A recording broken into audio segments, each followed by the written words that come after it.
listening to the IELTS podcast. Learn from tutors and ex-examiners who are masters of IELTS preparation. Hello and welcome to another tutorial from IELTSPodcast.com. My name's Rob. Before I talk about what we're going to discuss today, let me give you a little bit of background information on myself. I'm an ex-IELTS examiner. I've been teaching for quite a few years, including IELTS, and I think, well, maybe my experience as an examiner, let's see if I can help you get that score, that high band score that you're looking for in IELTS, yeah? So let's get going. What are we going to talk about today? Speaking test, the speaking test, particularly part 3 of the speaking test. The title of what we're talking about is all to do with grammar, the future, mastering discussions about the future in IELTS speaking exams. Well, yeah. It's interesting, wasn't it? I mean, I think, if we're able to express ourselves well about the future in IELTS speaking exam, particularly in part 3, where we're supposed to discuss, abstract topics, get questions which may be tricky to answer, it will help us a lot. I mean, the future in grammatical terms is quite complex, in fact, in English and in many other languages as well, and we can discuss why and think of interesting examples. But let's be practical. Let's look at a couple of questions. Imagine, for example, we're talking about, in part 3, technological advances, and you get this question. How do you think technology will impact education in the future? Oof. How do you think technology will impact education in the future? Listen to this sample answer. I believe technology will revolutionize education in the future. Whereas in the past, students primarily relied on traditional teaching methods such as textbooks and lectures, in the future, we can expect to see a greater integration of digital resources and interactive learning platforms. Pause for a second. We're thinking about grammar. Did you catch the 2 uses or interesting uses of the future that came in that response? One is our traditional will. I believe technology will revolutionize education in the future. And the other one is with expect and can. We can expect. In the future, we can expect to see something, in this case, a greater integration of digital resources and interactive learning platforms. So let's pause for a second there. I mean, remember, of course, that the future is often a question of what do you think? We don't know, because the future is uncertain. No, we cannot know exactly what will happen. Well, that's not exactly true, is it? Because where I am today, it is Tuesday. And, well, if everything goes to plan, I think tomorrow is Wednesday. I can use a present tense to talk about something absolutely predictable. We know it's going to happen. So, remember, of course, we can talk in English or in any language about how certain we are about the future. And very often when we express our opinions, we have a range of opinions. For example, we can say, will. If I use will in the future, as this student did in the response, I believe technology will revolutionize education in the future. That really means that, of course, that person speaking is absolutely certain that that will happen. It's a prediction. Predictions are made by politicians, economists, even scientists, of course. But often, of course, these predictions are not so certain in our heads. We're not so sure. And that's where we change the will to may, possibly, could, might. Remember those little words, how important they are to express maybe, 50-50, I'm not sure, what is the probability? So I could change that one, if I'm not so sure, to the following. How do you think technology will impact education in the future? Well, I don't know. I'm not sure. Technology may revolutionize education, I think, in the future. So the whole structure of the response changes because my opinion changes. And that little verb change means a lot, okay? And of course, the other one there, expect to. Again, we're thinking of prediction. We're thinking of, yes, this will or will probably happen. We can expect to see. It's what is obvious for me concerning the future. That is my expectation. Okay, let's go on. Let's go to a different question now. Listen to this question. It's all about environmental sustainability. Listen to the question first. What measures should governments take to address climate change in the coming decades? Okay, we're talking there again about, predicting the future. We're talking about offering up our own opinions. What should we do? I mean, listen to the answer. This is the response. In the past, governments have often focused on short-term solutions to environmental issues. However, looking ahead, it's imperative for them to implement long-term strategies, such as investing in renewable energy sources and adopting sustainable policies to mitigate the impacts of climate change. Oh my God, that is an amazing answer, isn't it? Very complex. But we're only really interested today in how people can express themselves, talking about the future. Let's go back to that part, the grammar part. Listen again. Looking ahead, it's imperative for them to implement. Okay, it's using a structure in the present tense and using a verb in the infinitive. We're saying it's imperative to implement long-term strategies. We are expressing, again, an opinion concerning the future, but the verb we're using, of course, is in the past. It's important to plan the future. It's similar to that, isn't it? Let's go on to a third question. The topic this time are trends in the workplace, how we're going to work in the future. Of course, with artificial intelligence and all kinds of other things these days, as topics where everybody's talking about. Is an interesting question, isn't it? Here's the question. How do you think the nature of work will change in the future?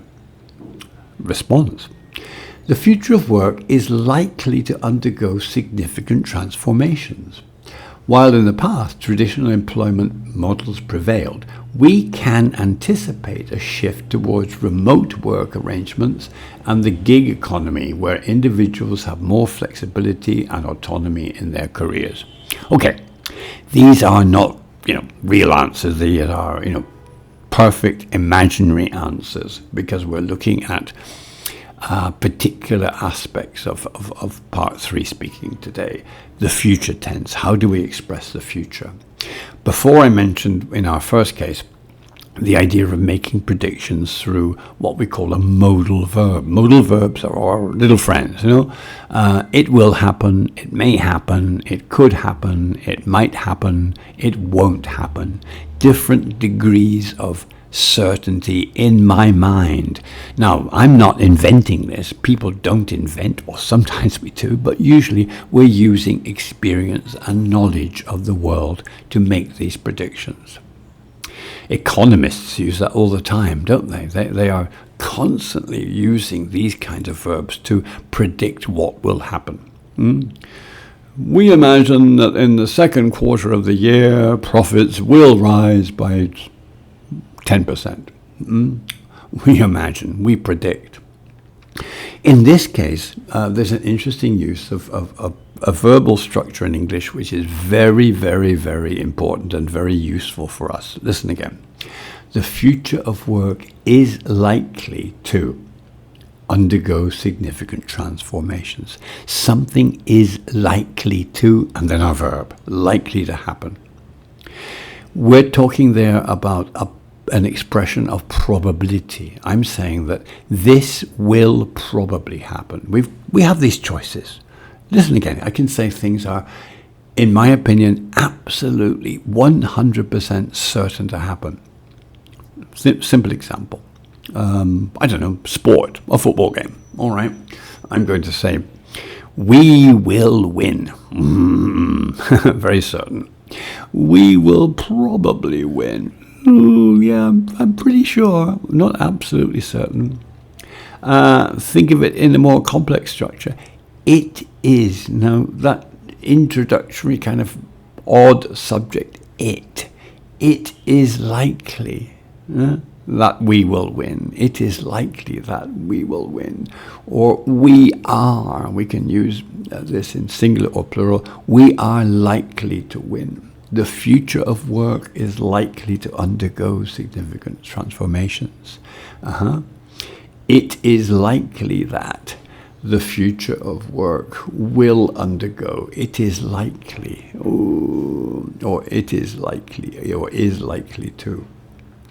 Again, in that response, we also have another one, which was similar to our first one, to expect something. We can anticipate.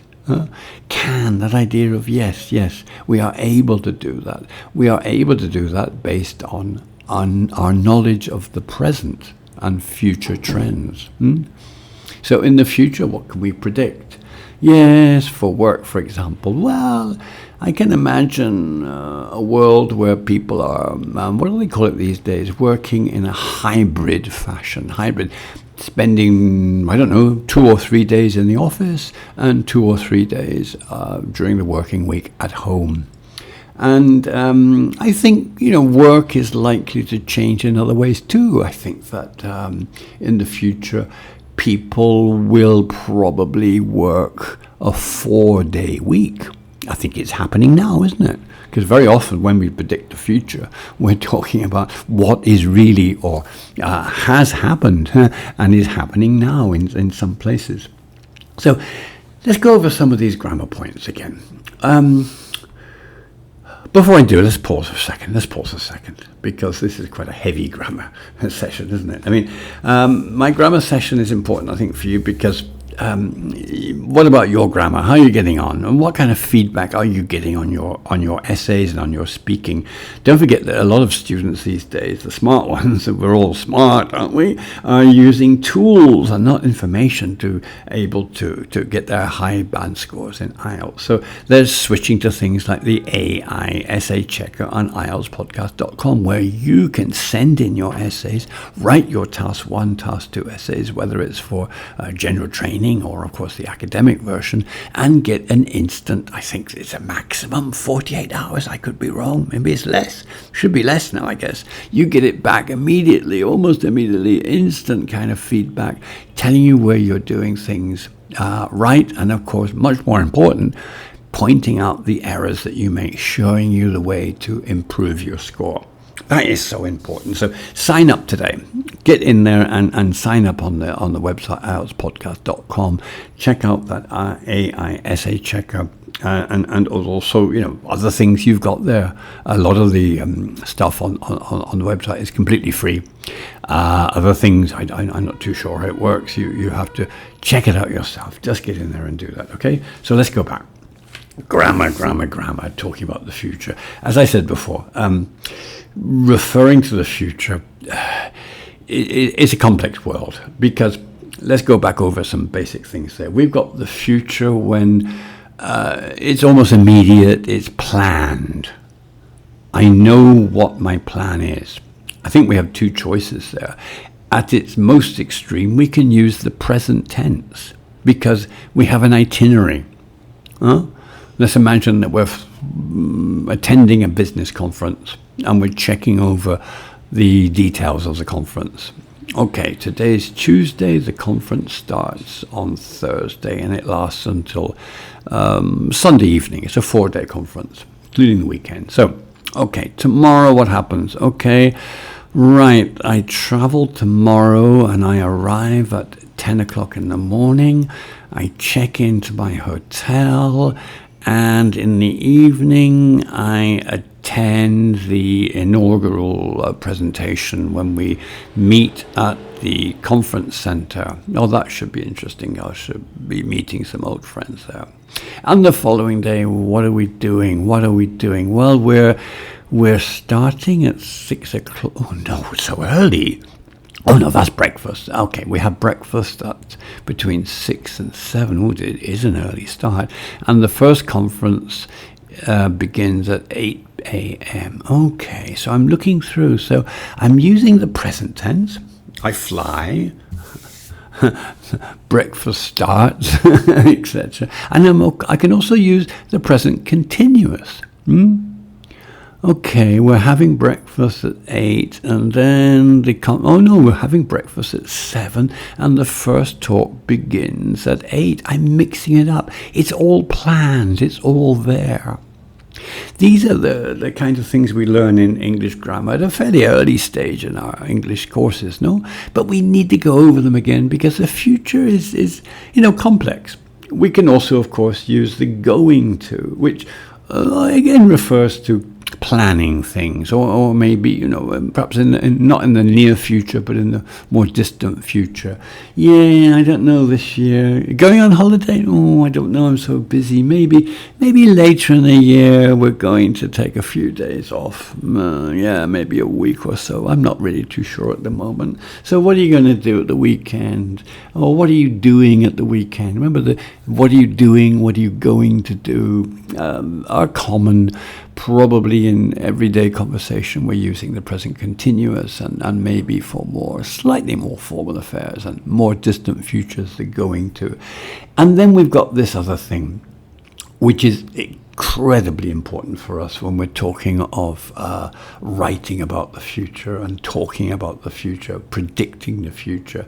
The use of the modal verbs, as I mentioned before, the will, the might, and the may. Different degrees of certainty, as well, of course, as using hypothetical sentences, sentences with if, for example, conditionals. Well, what do you think about the future of work? What will happen? Well, I think it depends. If most countries adopt an open policy and an open mind about the use of artificial intelligence, I believe that the future will see a lot of people working in that area and creating programs for computers, and less people, obviously, working in whatever area it might be. So we've got to be quite clear about, what kind of future we're going to use to express our opinions. How do we get into this? This is an enormous world, of possibilities. I think that, we've got things you can read. The more you read, the more you listen to things, podcasts, documentaries, online, wherever you might choose to find these things, reading reports, reading magazines, reading newspapers, keeping up to date with future trends in technology, the workplace. I know a very good one that I've often used as a teacher. It's from the BBC website, actually. It's just called Work Life. Work Life. Open up your bbc.co.uk and you can find there some very interesting and up-to-date articles on the future of the office, where people are going to work in the future, how people feel about working these days, etc., etc., etc. It's called Work Life on bbc.co.uk. So this will help us for you to dedicate some time to practice these kind of sentences and discussing future things, writing or speaking about future plans. And also it'd be great to increase your vocabulary on environmental issues, changes in society, and so on and so forth. And as well as, you'll probably get this, you certainly would on IELTSPodcast.com, listening to IELTS speaking sessions and recordings and all kinds of advice you'll get there. It's a very, very good idea, as well as, listening to videos, watching videos, as well as, practicing stuff like this with your colleagues, with other students, study friends that are also preparing for IELTS, as well as on the feedback you can get from IELTSPodcast.com. Yeah, so I'd like you, hey, why didn't you get in touch about this? I mean, this is all, part of the service. It's all free. Share your opinions about these tutorials we're giving, and whether you're listening to this on Spotify or wherever, share your review, share this with friends, tell them all about it, and don't forget that IELTS AISA Checker while you're at it. So that's all for today. Take good care of yourselves. I'll be probably speaking to you again soon on another topic related to IELTS. In the meantime, keep studying and the very best of luck. Bye-bye for now.